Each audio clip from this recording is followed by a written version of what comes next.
Welcome to Dynasty 365. We are back. We are live. I am Chris Battistel, and I am joined by an esteemed panel of guests. They are not here yet, so to keep you guys ready to go, we got JT Brew, Justin Taylor. We got John McGlynn and my guy, Drew Scott. We're going to host a Dynasty startup with the rookies involved to try to see where after the Senior Bowl, after the college football playoff, and everything else, where these guys' value lie in the drafts. Let's get it popping.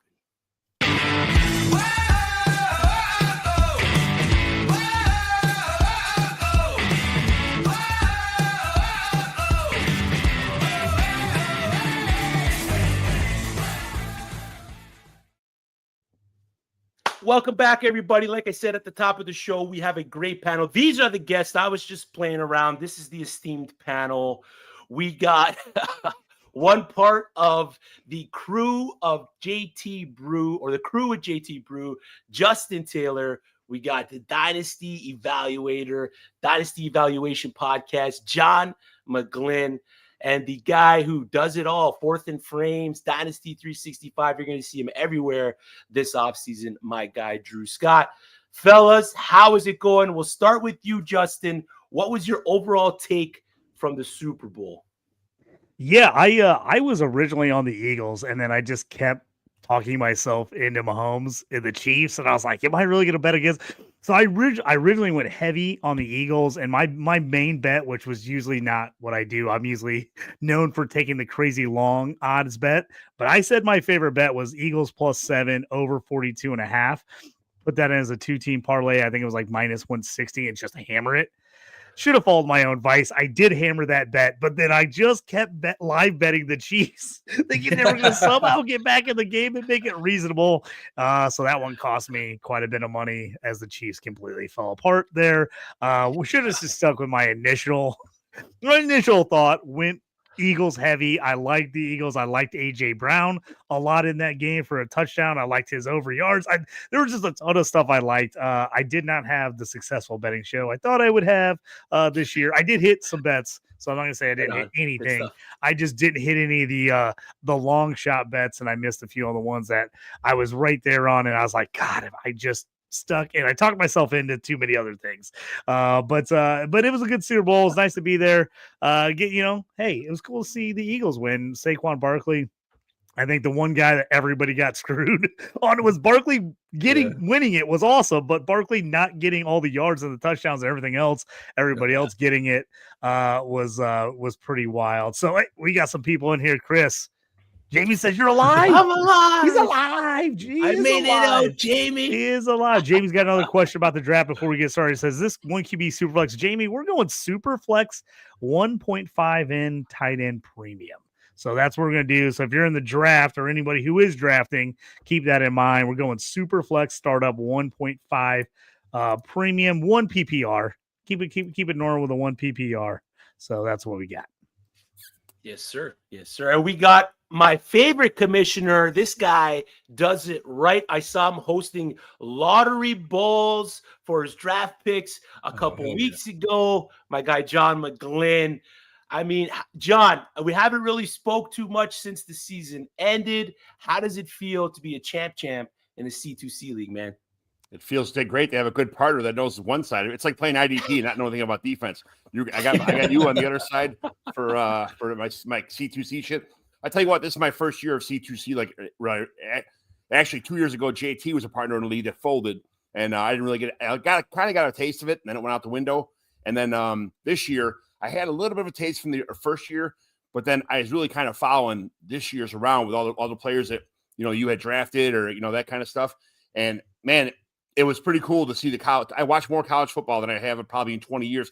I'm a Midwest guy. I always watch the Big Ten. I always watch Notre Dame, especially that kind of stuff. But the West Coast, now that they joined the Big Ten, I got a lot of Washington and USC and all them teams out there.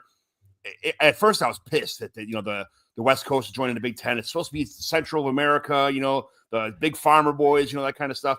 But it worked out pretty well. Actually, I was pretty happy with the situation. But this C2 thing's awesome, but the Super Bowl itself, I bought my mom a Mahomes jersey because she's a huge Mahomes fan. And I didn't want them to lose because of my mom, but at the same time, I really wanted Saquon Barkley to get the Super Bowl trophy. So it was kind of like, all right, Ma, I got your jersey. There's nothing else I can do about it. But I went 0 for like 35 on Super Bowl squares. It changed about 800 times across the board. I don't bet, but I'm in a lot of Super Bowl squares, so some people consider that still betting, just like some people consider fantasy football still betting. But I went across the board, nothing, nuked on all of my squares. It was cool because, again, the score changed so much. And if they wouldn't have got that, if they would have just went for one instead of getting the first 2-point conversion, I would have won a lot of money. But me and you both. No way. That killed me, dude. Absolutely destroyed me. I mean, I could have paid my daughter's college tuition for 2 years probably with that money I got there. So it would have been, bad news. Call Matt Nagy right now. Yeah, piece of whatever. Johnny, I laughed because I actually hit a square. I had the first quarter 7-0 Eagles, so I was like, the square was big, an early W. So I got a square there, so I was pumped about that one. I tell you what, there was a few other ones that I just I loved, and I hit, but then I got crazy this year. I took 25 bets. It's like, if you have that many bets, it's almost impossible to come out on top. Like, unless you get one huge bet, because I was adding it up and I was looking, and I was like, man, I actually hit a majority of these. But when you add it all up at the end of the day, makes it rough. But Johnny, I did want to say congratulations. C2C, first time in. This guy wins both sides. Wins the college and NFL side. Nerd. I still want to talk to the commissioner about it. I think it should be under review. I missed the playoffs on both sides, even though I had the second and third most points in both leagues, and I would have won the college side if I would have made the playoffs. I would have ended up beating you. I still am mad about that, but congratulations. For me, it's an asterisk. I already talked to him. I told him thank you. And of course, speaking of squares, we got Andrew Scott in the building. Well done. Drew, my guy.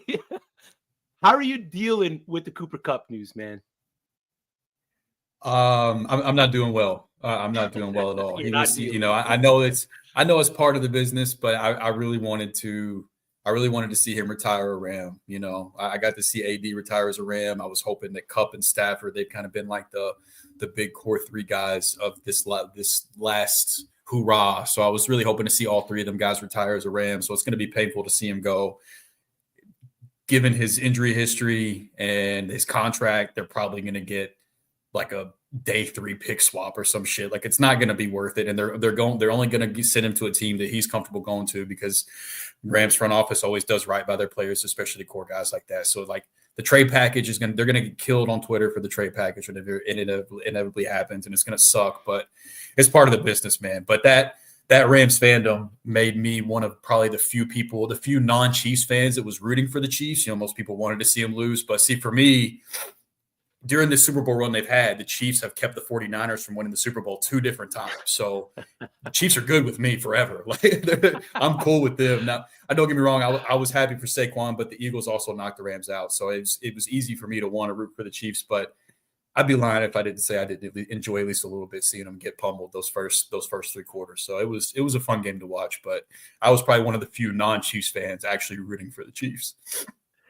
Yeah, it would have been great to witness the history of the three-peat and everything that the Chiefs built up into that moment.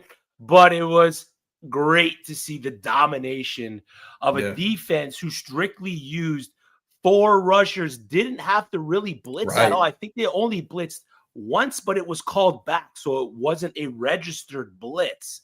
So the fact that they didn't have to blitz at all, and I mean, we heard Tom Brady say it probably 10 times. That's what they did when he was on Tampa Bay or on the broadcast. It was great to see. The Eagles were absolutely dominant. Jalen Hurts played well. The whole offense as a whole played well. We got to see A.J. Brown catch a touchdown after crying on the sidelines. So everybody was happy, at least if you're a Philadelphia fan or player at the end. As the resident IDP guy, I had a lot of IDP bets going. I thought that the D-line would dominate for the Eagles. I took the over 3.5 sacks for the Eagles, so that was a winner. But the one that got me, my Hail Mary home run grand slam bet, was Jalen Carter. I thought Jalen Carter was going to have a monster game, and everybody got sacks with Jalen Carter. And I couldn't believe it. He played well. He's in interior defense lineman, but I had 2 sacks for Jalen Carter at plus 750, and I had him a sack and over 3.5 tackles and a couple other parlay bets, all IDP. So it was great to see the defense step up and get plays, but I was so bad that Jalen Carter was the one guy you needed that didn't have a huge game. Of course, I was on him on like every bet. I think everybody was on Jalen Carter for that, man. He's an absolute animal. He's a unit, man. He is. He's such a good player. Hey, did Dallas Goedert go over on his receptions? I didn't even check that. No, I don't think he did. He was a big man. That was another one. I was all over Goddard and and over receiving yards, and he was under on both receiving yards and receptions. That one cost me a parlay. All right. You boys ready to draft? You ready to get this thing fired up? Let's go. Let's go. So we got a 12 round. We got some computer guys in there. We're in there. We got some guests in there. We're going to draft until we get sick of drafting or we finish this thing. Dynasty draft, startup with the rookies involved. We kind of want to see how these incoming class is going to intermingle with the current players. They're not on teams yet, these rookies, but we want to see where their value is going to lie in terms of the players that are going to be drafted around them. So where's Ashton Dante's value as of right now in a startup draft? We're going to try to want to figure that out. And maybe what are some rookies that we have higher in our own personal rankings that we think we can get at a great value at the back end of these drafts. So without further ado, to stop everybody from waiting in the draft room, let's fire. All rookies will be a bust, according to Jimmy. Let's start this thing up. So here we go. Jeff Blaylock's on the clock. Is there a definitive? He went with Jaden Daniels at the 101. Is that the pick for you guys, John? Is Jaden Daniels the 101 for you in Dynasty Superflex? Josh Allen, man. Josh Allen. I've been a Dolphins fan my whole life, but I'm not actually on Bills Mafia, but I'm a huge Josh Allen fan. The guy does no wrong, man. He's awesome. I'll tell you, Lamar Jackson has really, really impressed me this year. But I think having Derrick Henry behind you is a lot different than having nobody behind you as far as Buffalo's concerned. So Josh Allen, I think he was the MVP, even though that Lamar I think he took a lot of big steps this year becoming a pure passer, that from what he was before. But Josh Allen's still my go-to guy. Yeah, it's something to keep in mind too. Like for the people that are watching this, it's a mixed bag. We got 6 drafters, 6 auto draft from the sleeper, and the ADP isn't really reflecting this year's this offseason's ADP yet. We're really still working off of last year's ADP. So like in typical drafts, you're not going to see CJ Stroud go 104 right now. I know he was a huge riser this past offseason, but given the year he had this year, I would imagine most people don't have him in their top 4 quarterbacks anymore for Dynasty. So you're going to see some off stuff like that happen just because of the fact that we have some auto drafters and the ADP really hasn't been updated yet. So just something to keep in mind before people start going crazy in the comments about CJ Stroud going to the top 4. It's not he had a down year, sophomore slump, not an overly bad pick considering the amount of investment you're going to get in a player like CJ Stroud. Yeah, the years of service that you're looking to get that early in the draft. Don't hate the pick. Who would you have picked there, Drew? Who would you have liked there instead of Stroud? The guys that went after him. It's not an awful pick by any means. I have him in that quarterback 7, quarterback 8 range, so it's not, and it's super flex, so he should still probably be close to that first round. But my QB4 is still Jalen Hurts. As a fantasy asset, he proved a lot as a quarterback too, but as a fantasy asset, he's just locked and loaded, man, in that offense with what he's capable of. So I've got Daniels, Allen, Lamar, Jalen Hurts. I got them all relatively close. Nice. You can kind of tell how a dynasty manager likes to play the game and construct their teams through the first 3 to 4 rounds.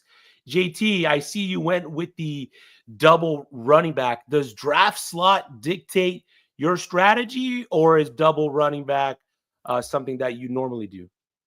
For me, it's draft slot. I totally, when I'm a startup, it totally depends if I'm picking at the beginning or the end of a round and where people go. I would have gone Justin Jefferson or Chase if he would have got to me. But when those guys both went right in front of me, the question for me was, am I going Caleb Williams am I still a believer in AR, which I am personally, but in a dynasty startup, I'm not sure if I want to go first, second round with them. So for me, it was, do I double tap running back right there, the two guys, two of the youngest, two of the better players, or do I got Brock Bowers? When I went Bijan and John went Brock Bowers, which is my boy, I went Gibbs. I was like, you know what? Everybody's going the opposite. I'm going to double tap running back right off the beginning, get me two young studs that I can sit on. Now I don't have to mess with these running backs for a while, and I'm going to see who drops to me at quarterback or wide receiver. I'm super appreciative that you let me get Caleb Williams right there. I mean, that's big help. I almost took Caleb Williams, John. I'm not going to lie to you, John. I almost went Caleb Williams, Bowers. Those were like the other two guys I was considering. I'm like, do I go Caleb Williams instead of Bijan and then go Bowers on the way back? But when you took Caleb and then Bowers, I was like, all right, I'm double tapping running back. Ooh. Drew with the first rookie off the board. Ashton Janty. Drew, is it just because you're high on the running back, or is this what you think you're going to see come post NFL draft? Do you think this is right around where Janty's going to go?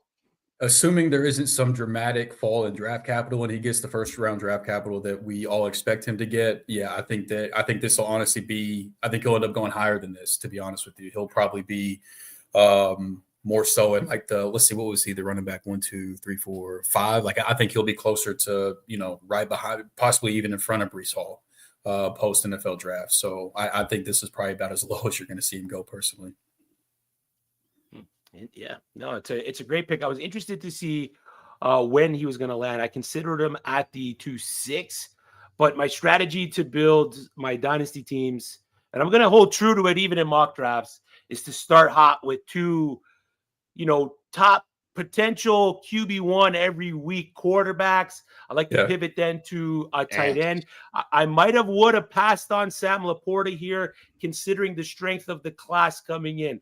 If I can get a Tyler Warren, Harold Fannin, or possibly a Colston Loveland later in my draft, I would have maybe gone running back or wide receiver there in that third round over Sam Laporta. I really wanted Brock Bowers, but it seems like so did JT, and there was no shot he was making it back to me if John McGlynn didn't pick him. JT knew who I was going to pick. This isn't fair to him. This is the problem with me and John going back to back. I knew he was going to go T-Law if I didn't take T-Law, so I was like, I got to go T-Law here because I know John's taking him if I don't take him. Another strategy, though, right? Make sure you know your drafters. If you're drafting with friends or people that you just may know, you're going to want to try to take advantage of those situations where you're either drafting before or after these guys. Yep. And John got me back though too, because I was thinking I got to take T-Law because I know he's going to take him. I was like, maybe he passes on McBride since he took Bowers. And of course he went McBride, who I was going to take here. So John knows me too well too. He got me back after I got T-Law and went and stole McBride from me. So nice back to 101 or something like that. Oh, this is such a tough spot in this draft. I wanted that Romo Dunze, Caleb Williams stack. I know they're going to be together for the next 5 years. If I'm starting a dynasty right now, I want a young quarterback, a young wide receiver who are on the same page. Or Dunze, obviously, he underperformed this year, but I don't see that happening for the rest of his career. I think it's going to be a big breakout year for Dunze and Caleb Williams, for that matter. New offensive coordinator, new head coach, new everything. Yeah. I'm in, man. Yeah. So the expectations are high for the Chicago offense, John. Duh, Bears. Are you hoping they land a running back from the draft class, or you think they stick with Swift and who they got behind him? I mean, Swift got cut from Detroit by the offensive coordinator before, so and now there's a head coach that already had cut this player once. I'm not sure he likes him. I think they're going to go running back.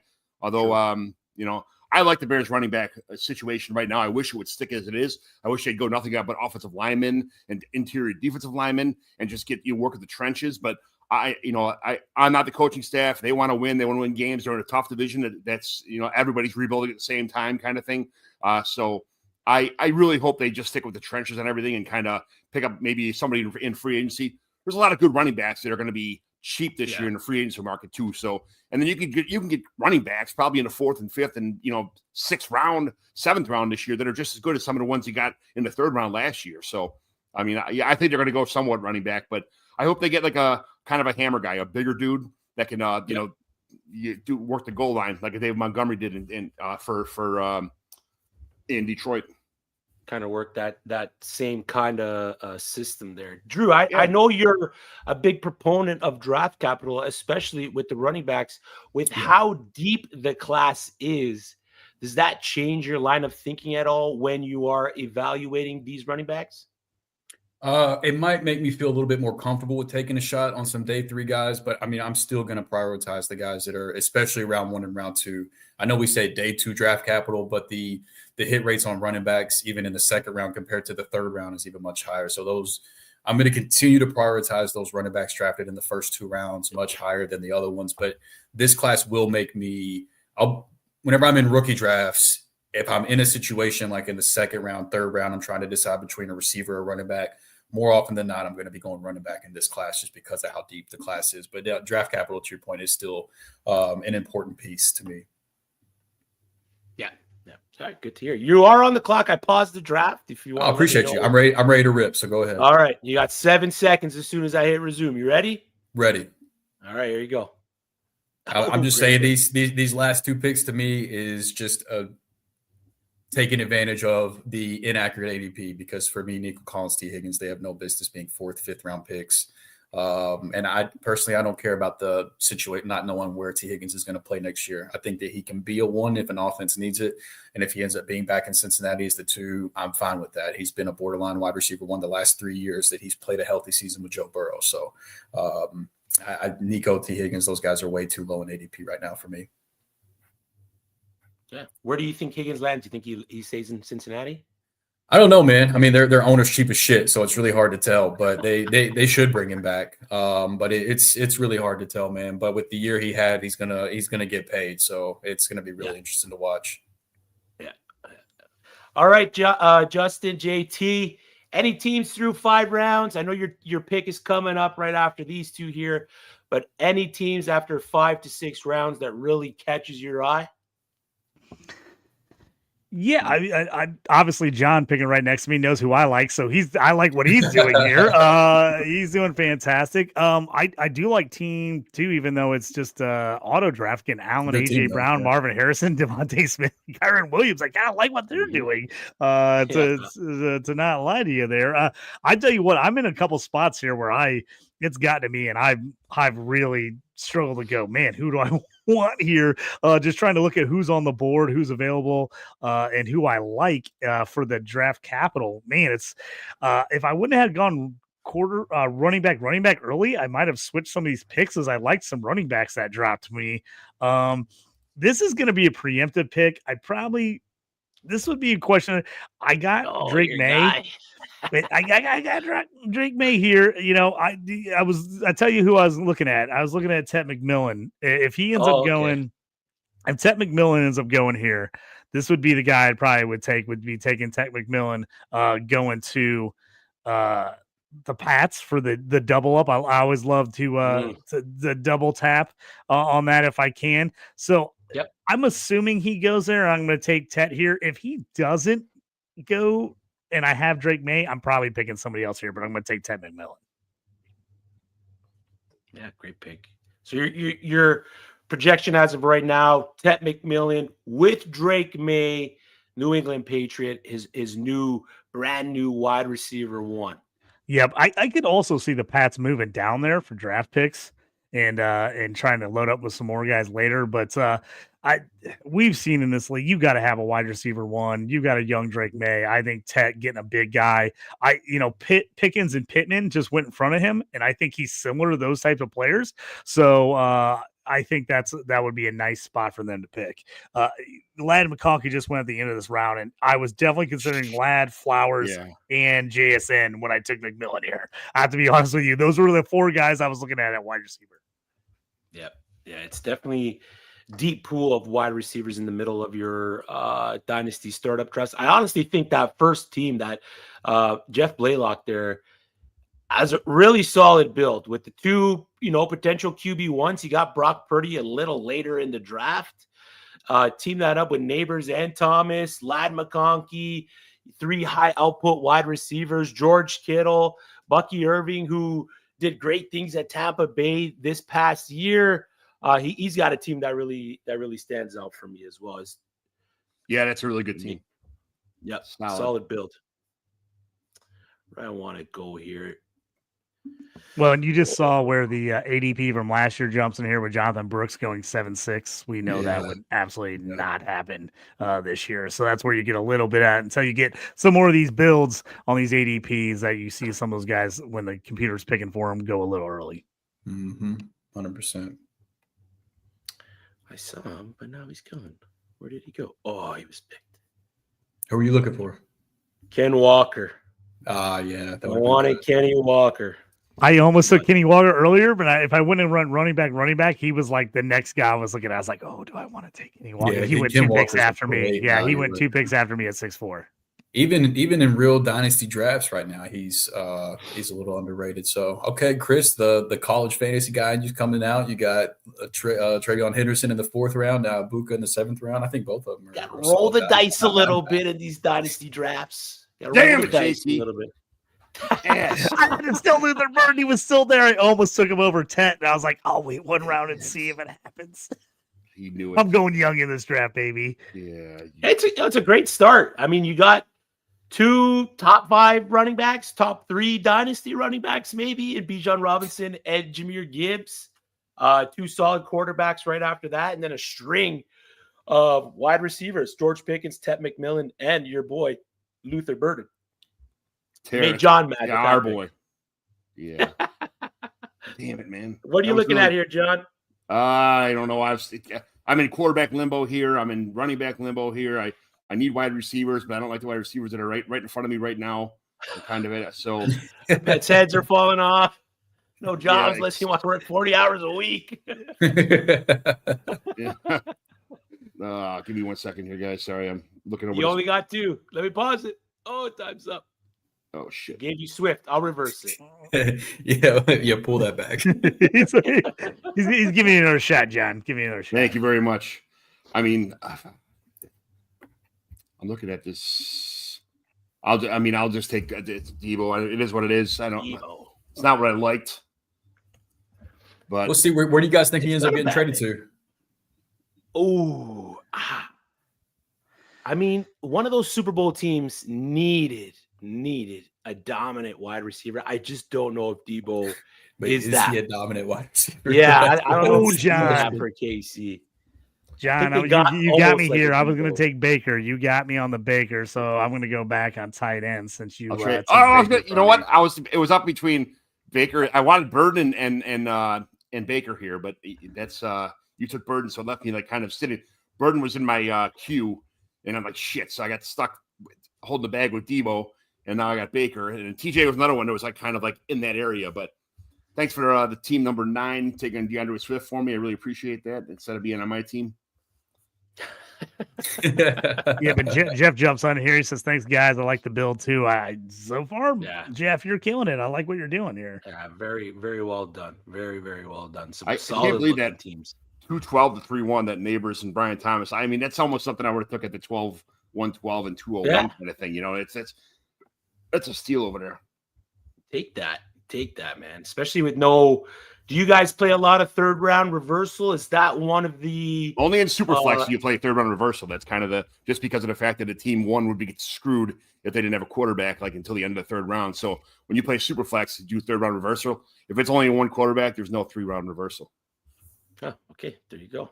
I've done a lot of 3-round reversal if it's a charity league, like one-year charity leagues to kind of split it up. I haven't done a bunch of them when it's dynasty, so kind of depends. The 3rd round reversal is something that's kind of caught some traction in the last couple of years, I think. Yeah, I'm not on either fence of it. I'm not either side of the fence of it. If it's what we do in the startup draft, I'm not going to be one of those guys and be like, I'm going to take my ball and go home, but it's not something that I would. It's not something that if I'm starting a league, it's not something that I want to implement necessarily. I'm not a huge fan of it, but I don't hate it. Let's talk. I want to talk MVP while we're in the middle of this draft, picking these guys here. I don't know where your thoughts are on who the MVP should have been. I think I know John's thoughts on who the MVP should have been. Right, John? Josh Allen, they got that right? should have been at Josh Allen. It should have been because he's got the leads to work with, man. Like he's out there by himself being Superman. You know, that's where my life, because Lamar Jackson was my MVP, but that's where the line of thinking was for me about how a voter could be swayed to give it to Josh Allen, because he didn't have that Derrick Henry beside him, right? He didn't have that full offense beside him. Josh Allen did it. If you take a JT, he took Lamar. I literally had him in my queue thinking I just hit the steal right there. You're such a you did, John. We can't draft next to each other anymore. If you were to take Geno Smith or Baker Mayfield and put them on Baltimore, I think Baltimore still loses in the divisional round. If you take Geno Smith and Baker Mayfield and put them on Buffalo, I'm not sure Buffalo makes it to the playoffs, let alone the AFC Championship. So after, kind of thinking about how someone could not vote for Lamar Jackson after the season he had, that's the only thing that I could really think of. So it goes along align your thought there that Josh Allen did it by himself. You got something to say, Drew? I got two things. That's why I'm holding up the peace sign. Number one, isn't this like the first time that the quarterback that was first team All-Pro didn't win the MVP? Like the fact that it went to a different quarterback. So that's number one. Like, how do you vote Lamar first team All-Pro, but he's not the MVP? The second thing, the guy's won 2 MVPs already, and wasn't this season statistically better than both of his previous MVPs? I'm going to jump in right behind Drew. So that I didn't think that Lamar should have got it last year. I actually thought he had a better year this year. I thought Lamar should have won. Lamar should have won it this year. But I pushed this all year last year on Twitter and everybody. I thought CMC should have won last year. I thought CMC was the best player in the league. I thought he was the league MVP on a Niners team. I thought CMC should have won. I know he won Offensive Player of the Year, but I thought CMC was the MVP last year. And I actually thought Lamar should have won it this year. I do think Lamar would have won it this year if he didn't win it last year. I think he would have got it. I think the fact that he won it last year when it was kind of debatable, but he just kind of got it because nobody really knew else to vote for, I think that pushed him aside, and Josh Allen was just close enough in most categories that people went Allen. But I think it should have been flopped. I think Lamar had a better year this year, should have won it this year, but not last year. It was a tough year to choose an MVP, man. It could have been seven people. Yeah, I thought Lamar should have won this year, but I didn't really have any issues with Josh Allen getting it. Like, I wasn't super upset. If Jamar Chase won it or Saquon Barkley won it, I mean, I would have been okay with all that shit. They're all good players. Yeah, it was a great. I mean, there was a lot of guys that just had really great years this year. Yeah, he feels bad for Jamar. I mean, Jamar goes didn't get a single vote for Offensive Player of the Year. Triple Crown and doesn't get it because Barkley has 2,000 and everything else goes on. I mean, that was pretty wild when you think about it. Drew, you might know. Did Cooper Kupp get any votes for offensive? Did he win Offensive Player of the Year? Yeah, he won Offensive Player. Well, I'm pretty sure he won Offensive Player of the Year. He won Offensive Player of the Year. He won the Triple Crown. Yeah, he got it. I don't know if he got any MVP votes, but he definitely got Offensive Player of the Year. And Jamar Chase didn't even get a vote. That's wild, man. Yeah, that is wild. Yeah, that was a damn shame, man. That was worse than any MVP thing. That is wild stuff. All right, we are 11 rounds through. There's still some decent quarterbacks on the board. Rookie-wise, at the quarterback position, it's kind of mid. It looks like there's a grouping of kind of, the same player, guys that are probably going to get around the same amount of draft capital. The running back class for the rookies is still pretty stout. I think this is the spot where we'll kind of see a lot. Drew, you're on the clock. Okay, This is the spot where we'll kind of see a lot of maybe these rookie running backs and wide receivers be prioritized over the mid-level fantasy aged assets. Is that fair to assume at this point? Yeah, this is rookie territory right here, which, I mean, like, honestly, the only two quarterbacks that I think should get, well, I guess there could be a third one now with the surge that Dart's been having, but I'm not saying that he should go there. I'm just saying, like, the draft capital seems more likely to happen. And whenever a quarterback gets first-round draft capital, the leash gets longer for dynasty purposes. And in a Superflex dynasty startup, there's really no reason. Cam Ward, Shadir Sanders, they're both going to be likely top 10 picks in the NFL draft. They shouldn't be in the 10th round of a Superflex startup. Yeah, I think it's a lot too of just the unknown. Like, where's Shadur Sanders going to go? No team is just going to be able to pick this guy. The ball is going to be in his court. They're going to determine whether or not you can draft them. If the Browns are not going to be able to draft Shadur Sanders, right? Are the Tennessee Titans going to be able to draft Shadur Sanders? You think Coach Prime and that camp lets him go there? I mean, what are they going to say? No. I mean, yeah, it's tough. I mean, I guess they could pull Eli, they're right? Gonna say trade me, just like Eli Manning did, right? Yeah, if they wanted to, they could just pull an Eli. Yeah, just say don't draft me. We're not going to play. We'll go to the CFL or the UFL. Oh man, I'm gonna be interesting, man. It is, man. You took Josh Downs on me. I mean, you should have known that was coming. I know. Well, here's the thing. I was gonna go Warren or Muth, and then I took Downs, and then you took Muth, and now I'm like, all right, I'm gonna take Colson Loveland. I was gonna take Muth or Warren if he got to me, but then when Warren went, I was like, I gotta take Downs because I know why I love Downs, and I was like, if I don't take him, he won't get back to me. I think Arroyo is going to go in the NFL draft ahead of Fannin and ahead of Colston, to be honest with you. So really? after the combine and they did all the measurements and stuff like that, I think Arroyo is going to be jumped up the board a lot. He'll probably be a second round pick. Interesting. Yeah, very. Is there a player? We'll go across the board. We'll go around the frames here. Is there a player from last fantasy season that you just aren't touching this coming year? We'll start with you, JT. I've always hated Will Levis, and I continue to hate Will Levis, and will not take Will Levis. Okay, anywhere, let me rephrase it. A player that you drafted last year that you aren't drafting this year. Deontay Johnson as a guy I thought was going to have a monster year. I was keeping him. A bunch of people offered me trades for him, and I was like, no. I was like, he's going to be able to perform and have a big year. He's obviously dead. Something's going to have to happen for him to somehow revitalize his career. Keenan Allen was a guy I was big on, so I just bringing him up. So you just went. I kind of liked Keenan Allen last year. I'm a little bit worried how much he's got left in the tank. So he's another guy that I'm a little more worried about. Who else is on that list? Those would be those are two guys that just popped off right in my head that I was like, man, I don't want to touch either one of those guys if I can help it. I had Xavier Legette and Keon Coleman as players that I drafted, hoping would do a little bit more. I know Legette was hurt a lot, and Coleman was kind of learning a new offense, but still those guys, they're going to be later round picks for me. And I traded up for both of them guys, my rookie drafts, and kind of kicked me in the ass, like being end of the first round, beginning of the second round. Kind of, I think Coleman went like 109 and one of my 109, or no, Coleman went like 208, and Legette went like 201 or 203 or something like that.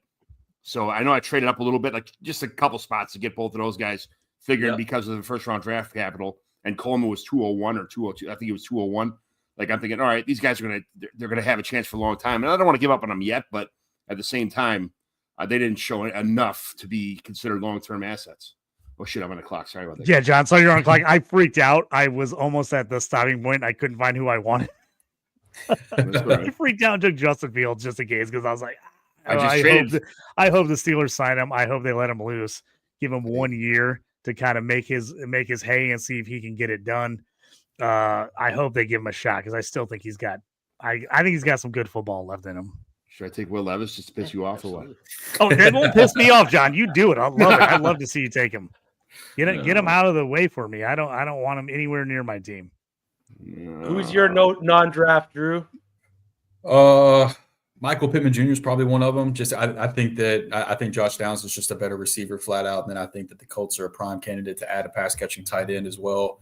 In the draft this year. So I think that Pittman one way or another will end up with some more target competition. And then I just think that he's not even the best receiver on his team. And I think he went like 6 rounds later or 6 rounds earlier than Downs did in this draft, which, he went to an auto pick team. So I don't think that accurately reflects his ADP, but Michael Pittman Jr. is one for me. I'm staying way the hell away from Isaiah Pacheco. I know he's on a great offense, but I really want no part of that.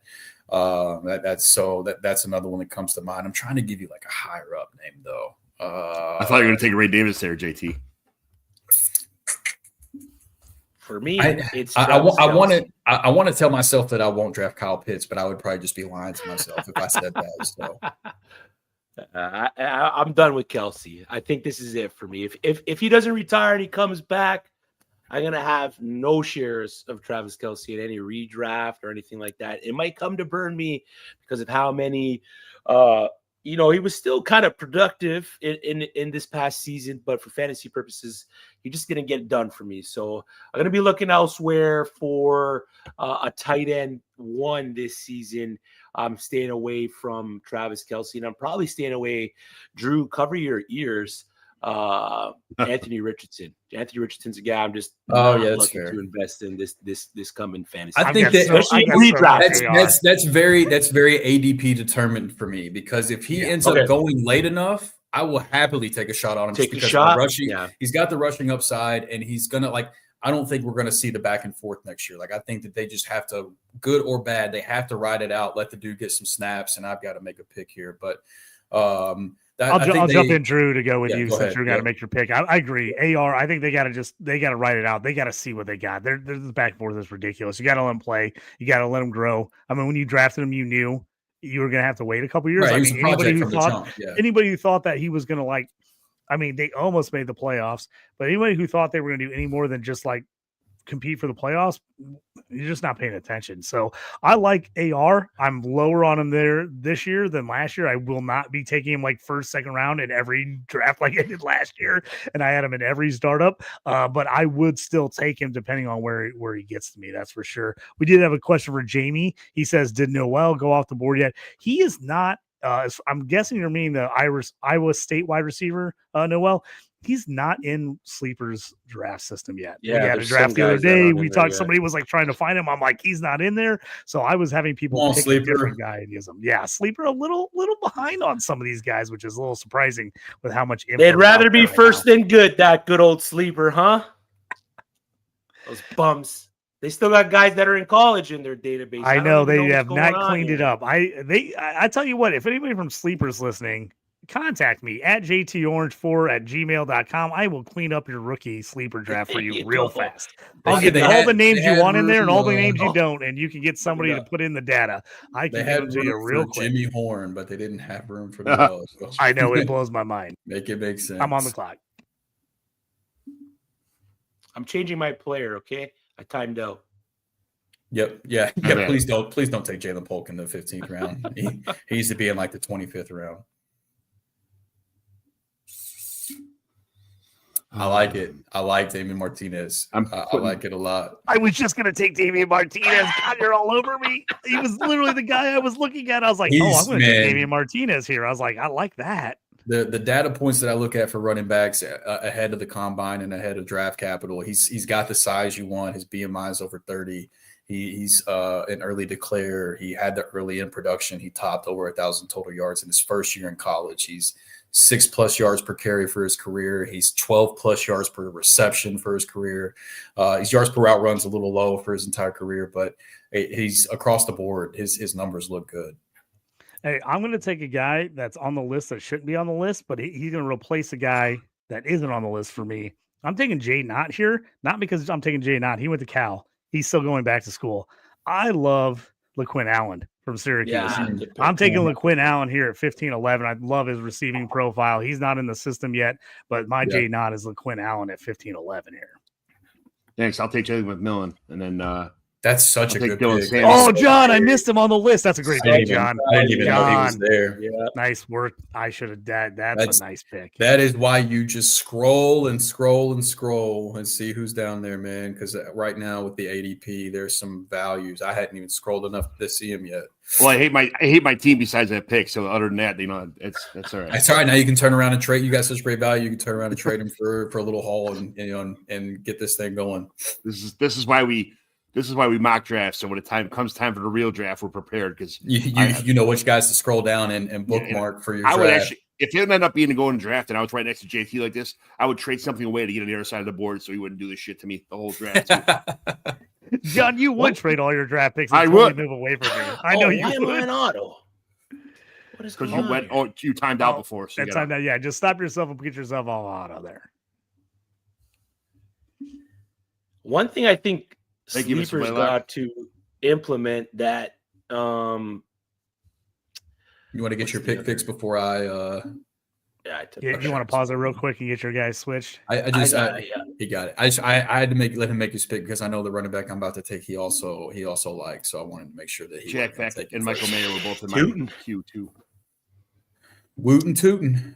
One thing I think Sleeper needs to implement that I think Fantrax does Mr. really well is in Fantrax, you can go into the website or the app, create your own set of rankings, and then you can drop those into your draft. So you're not having to make a queue every single draft. You can say, these are my top 25 quarterbacks, top 25 running backs, so on and so forth, and create that on your account. And then every time you go into a mock draft or a real draft, startup draft, you can just import those rankings with you, and it's like a automated queue that you carry around in your pocket. And I think that's something that Sleeper should really look into with how many drafts people are doing, especially this time of year.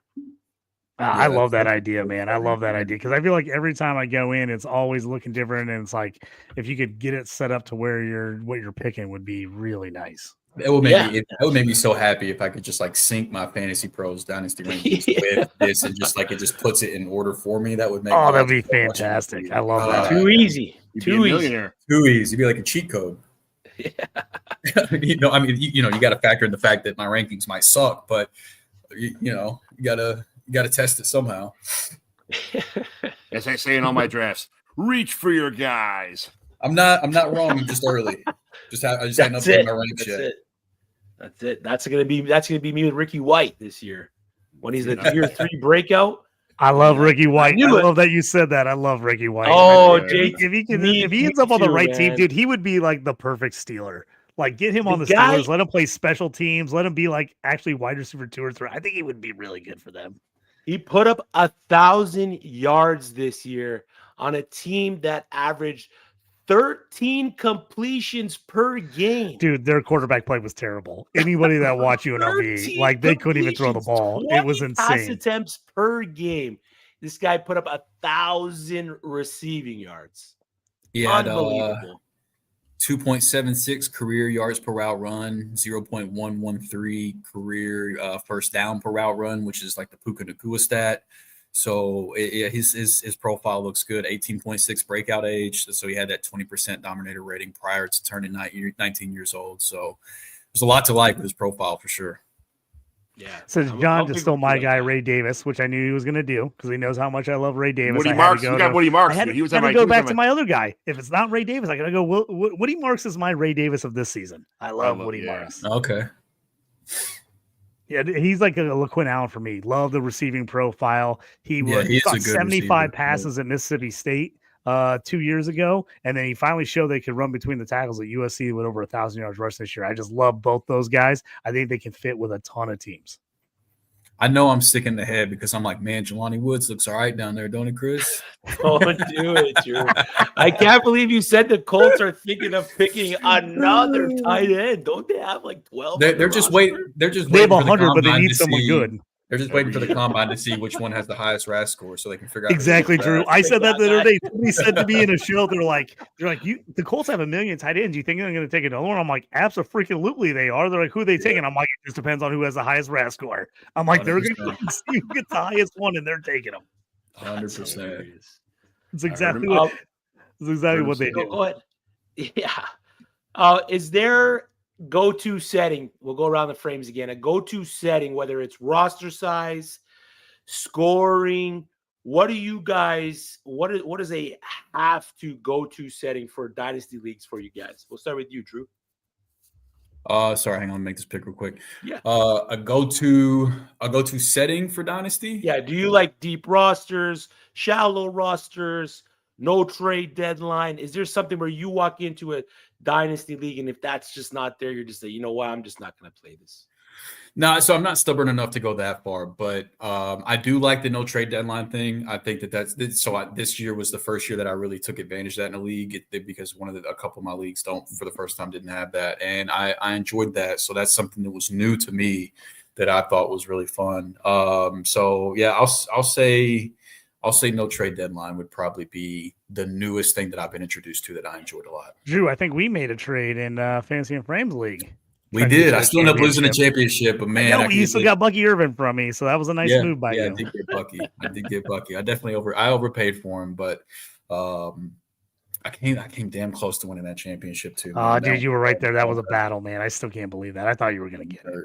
That one hurt. It was fun though. That whole it was championship Sunday. That morning, I made a trade with Rhett and a trade with JT to try to boost her. I went and got, Tony Pollard was out championship weekend, so I went and traded for Tajay Spears, and then I flipped Jonathan Brooks and some picks for Bucky Irving, who was just set to have a huge championship weekend. And he came through for me. It wasn't his fault that I didn't win, but like the rush of doing those last minute trades on championship Sunday was so much fun. So like that kind of did it for me. Like, yeah, this needs to be a thing. We just need to get rid of trade deadlines in dynasty leagues. Never had a hot topic. Never heard of her. Never heard of her. All right, we're in the last round. John, I kind of like, the back end of your draft more than I like the front end of your draft, man. I think you did really well. Found the diamonds. Yeah, I mean, the top end of your draft's pretty good. You got Caleb Williams, Brock Bowers, Odunze, Trey McBride.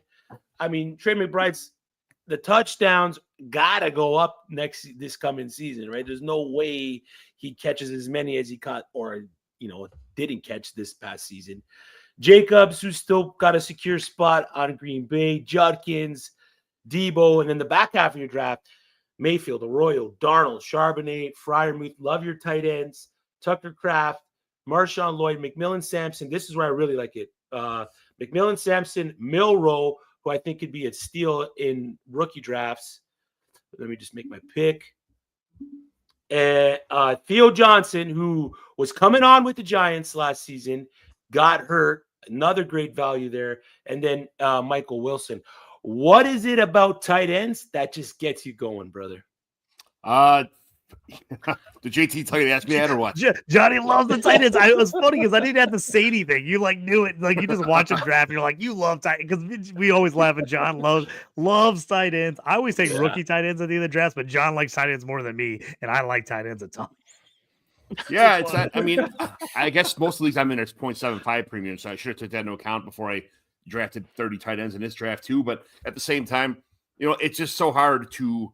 I feel like after the top 30 some receivers, like they're all just a dime a dozen, and I understand the same things with tight ends after the first 8 tight ends or 9 tight ends, and you get like a whole grouping of tight end 10 to 25 is pretty much the same thing, But I feel like there's more upside for tight ends. If there was an injury to receivers, they could, guys who are on the field a lot, guys who can block, guys who can catch, guys who can run routes.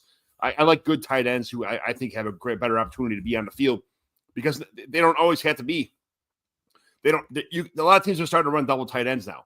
Now you look at it even the Raiders right now, and Mayer's going to be on the field a lot more than he was because he was hurt half of last year. And him and Bowers to double tight. I feel like a lot of these teams are going to be a lot more double tight end. It seems to be. They don't have to pay as much. They can spend money on other players. Tight ends are cheaper to have in a team.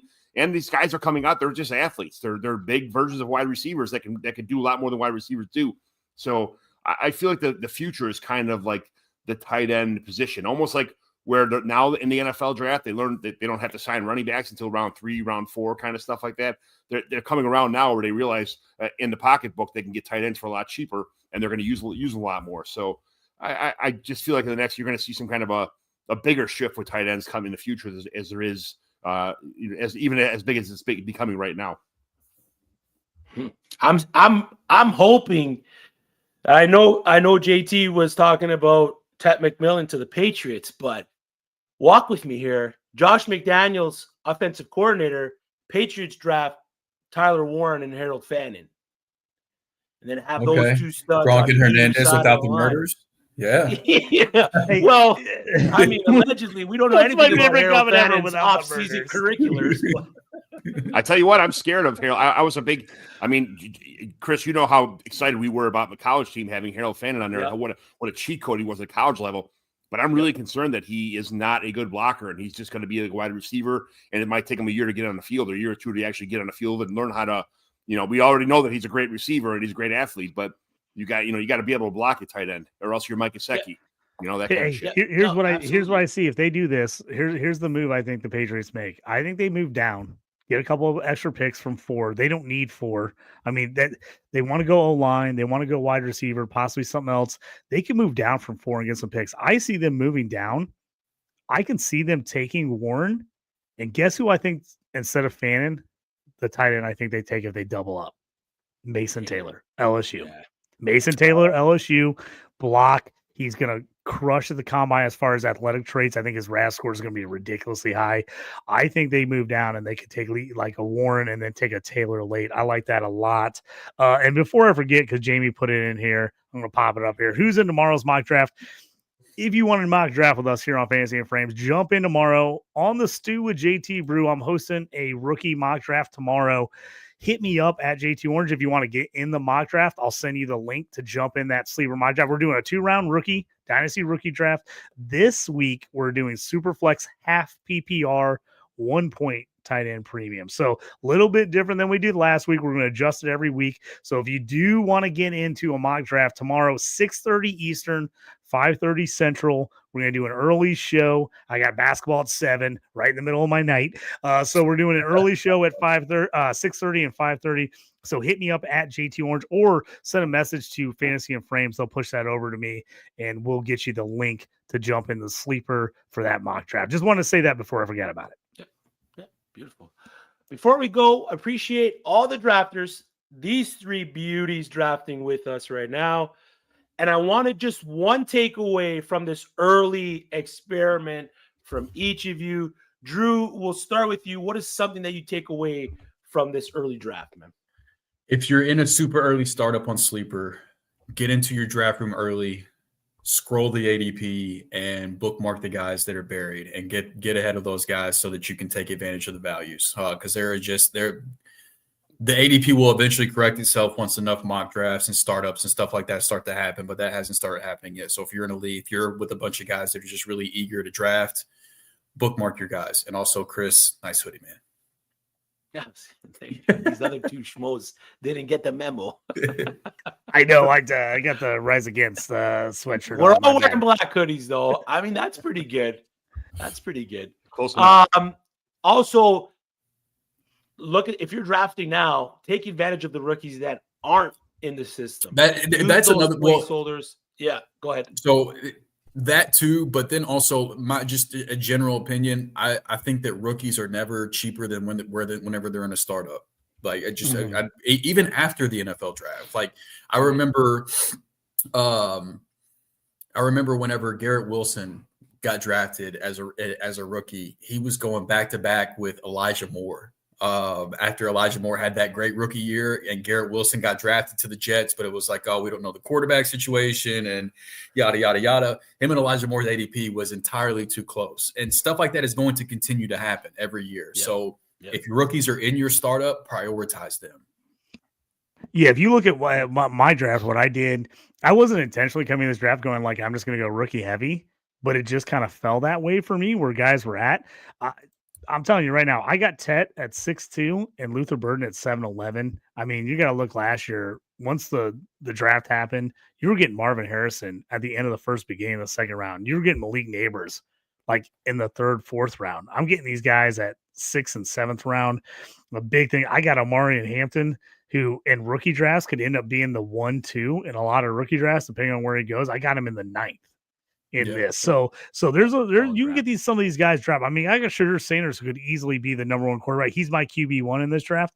I got him in the 10th round in this one. Colson Loveland, who people think is going to be a 1st-round draft pick, I got him in the 12th. So you can definitely get some of these, like Drew said. I just want to say exactly what he said. Basically, reiterate, get these guys now, because the closer you get, the more and more people are going to start realizing who these guys are. They're going to start getting excited about them, and they're going to move way, way, way up.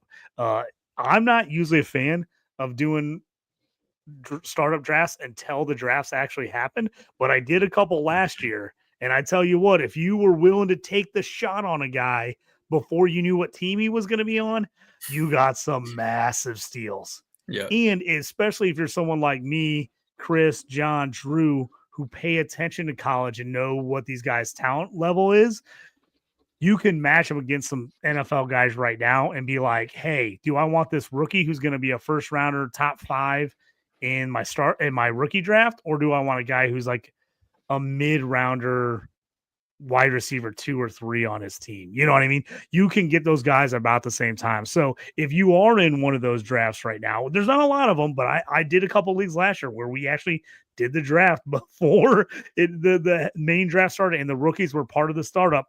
Rookies in a startup is the cheapest you'll ever get them, just like Drew said.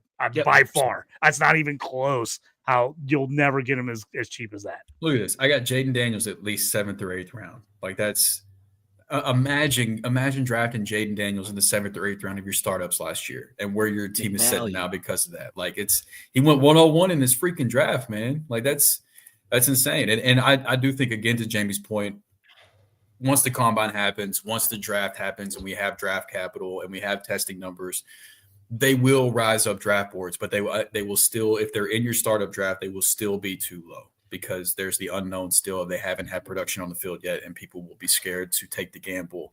And so you will still be able to get value. You might not be able to get the value on like I don't think Ashton Genty is going to be a 3rd rounder. I don't think Cam Ward and Shedeur Sanders are going to be 10th rounders, but there's going to be guys that are going to be too low based on the draft capital they're given, and you're going to be able to take advantage of that. Drew, on top of that, I was going to say the next thing is find the guys that you really liked as rookies that didn't have big seasons. My favorite time to buy guys is year 2. Year 2 guys who just didn't perform, either didn't see the field a lot, were kind of a mix on playing time. But if you really liked them and you still think they got ability, year 2 is the best time to buy them when everybody's down on them. Oh, Marvin Mims. Oh, he wasn't that good. I'm out on Marvin Mims. I'm big on going in and getting those guys who were, as a rookie, were like 2nd round picks, like late 1st, mid 2nd, late early 3rd round picks that people kind of have like given up on. I want to go get those guys because you're going to get them way cheaper than they got drafted in a rookie draft last year. So if you're in a startup like this, those guys are going to fall. I mean, if you look at what I did and get Marvin Mims, I got Marvin Mims in round 20. Wow. I think that both Bears, I think Caleb Williams, I think Caleb Williams and Rome Odunze, I think that they're mispriced right now. Not necessarily in this draft because John knows what he's doing, so he didn't let him drop too far. But I think that those are both 2 guys just based on the rookie seasons that there could be some guys in your leagues that are feeling underwhelmed about Caleb Williams and Rome Odunze, and they're not on top of the coaching changes and things like that. So I think that those are 2 guys that are probably cheaper than they're ever going to be right now. So those to JT's point, I think those are a couple guys that you can use I say underwhelming. I think Caleb Williams had a fine rookie year, but it didn't live up to a lot of people's lofty expectations. I was going to say, Drew, I was going to joke because this is the same thing that I've talked about with people all the time. You got to look at the overall. Look at his stats next to Jane Daniels, and then get rid of the records, and then tell me that they weren't super close. Like if the Commanders don't make the playoffs and win a couple games, it's way closer than you think when you looked at it. I mean, Williams just was considered highly disappointing because the Bears are disappointing. Caleb Williams had him beat head to head. He had him beat head to head. Like Caleb Williams is it's right in the real NFL, he was fine. Whenever we're talking about fantasy purposes, points per game, he was, let's see. The rushing for Daniel definitely. Yeah, that's what brought him up. Yeah. Yep. And then the news reports of Caleb Williams having to pretty much game plan himself because Waldron just didn't want to do anything because he pretty much knew he was out the door. It's mind blowing. But also there was a lot of people in Chicago when they made the Waldron hire was like, oh, I knew a lot of people when he got hired was like, oh, this is it. They're going to fire everybody once they hired him. They're like, there's no way this works out. Whenever Jason was asked what they thought about what his advice to the Bears after they hired Shane Waldron, his only advice was good luck. I mean, that tells you everything you need. It was a terrible hire. It was an absolute terrible hire. Anybody who was in the know was like, this is not going to work out well. So I think getting a clean slate, getting some new coaches in there, hopefully is going to be great. Caleb Williams obviously won one last year. He's going to fall for people that at least you're not in my leagues. I have Bears fans in my league, so they're all taking Caleb Williams. Yeah, still. But if you're in other leagues, people are going to sleep on him. They just are. And again, AR, like you said, Drew, I'm not buying him everywhere like I did last year, but I'm going to have my eyes on the value drop. If he drops far enough in ADP, I'm still going to be all over him. Yeah, 100%. And you're going to be disappointed. John, any takeaways?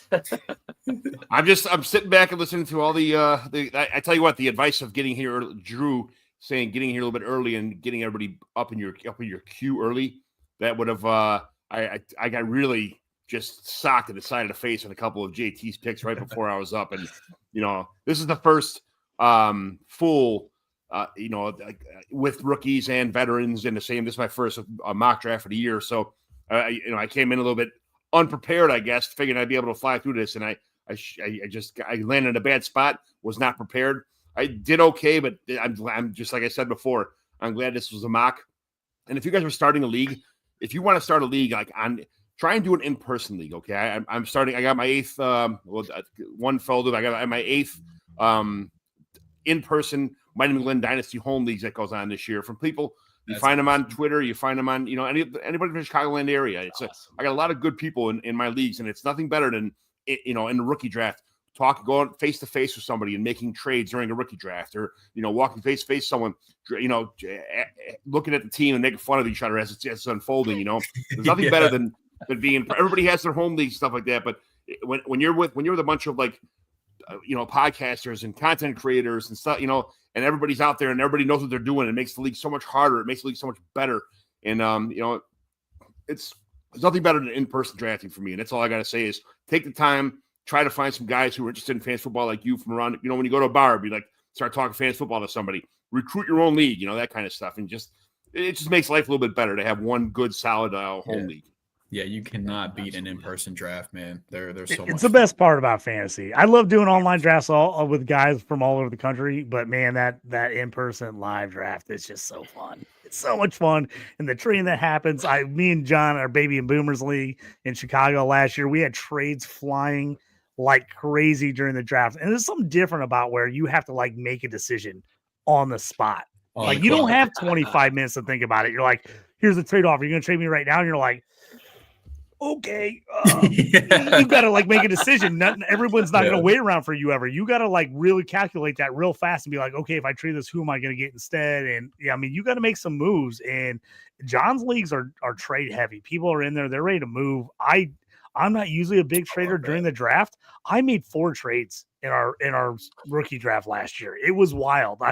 People were just offering. I'm like, okay, I'll do that. So that's the one thing about that I love, because you don't have time to look at all the data, look up 37 websites and be like, where's he ranked? Where's this guy ranked? Right. What can I get in value? What's his trade calculator tell me to do? Yeah, exactly. You got to make a decision. You got less than 5 minutes to make a decision, and you got to roll with it. So sometimes you eat it. John burned me on a McBride for Alec Pierce trade 2 years ago, but sometimes you make bad decisions, but other times you make good decisions. So but that's part of the fun of it.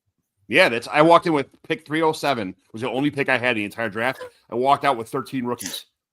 I made trades across the board. Yes, it was.